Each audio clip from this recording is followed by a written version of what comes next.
Takže čaute ľudia a vítajte u tohoto videa. A toto je to alebo to s mojou kamarátkou Lapkou. Ahojte. A vlastne toto bude také video, že my sme si napísali na papier veci, to alebo to, dve veci a my si máme vlastne vybrať. Tak ideme na prvú otázku. Tyrkysová alebo červená? Červená. Za mňa tyrkysová. Ideš. Kofola alebo Coca-Cola? Kofola. Ja tiež kofola. Mliečna čokoláda alebo horká? Za mňa mliečna. Aj mňa. Mliečna. Ideš?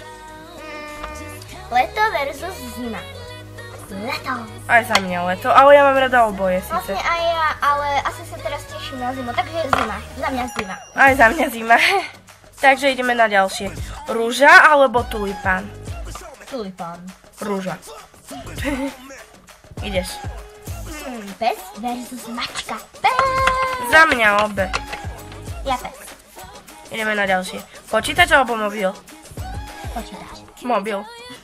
Ale mám rada aj mobil, ale viac počítač. A ja používam viacej mobil, lebo mne počítač nejde. Škoda. No. Ideme na ďalšiu. Idem ja. No, Kniha versus zábava.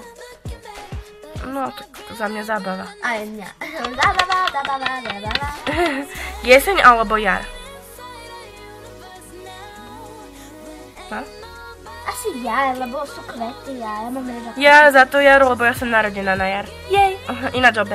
No, hej. Ideš. Náušnice versus náhľadalník. Náušnice. Za mňa tiež náušnice. Lebo máme ich. Áno. Ideme na ďalšiu a to ako posledná ja. Rodinný dom alebo byt?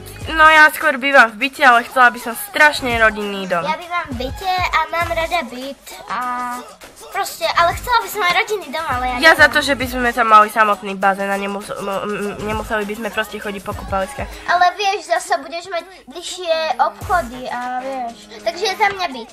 No za mňa obe. A bývam v byte. Takže toto bolo celé video, dúfam, že sa vám páčilo a učíme sa s vami. Ahojte!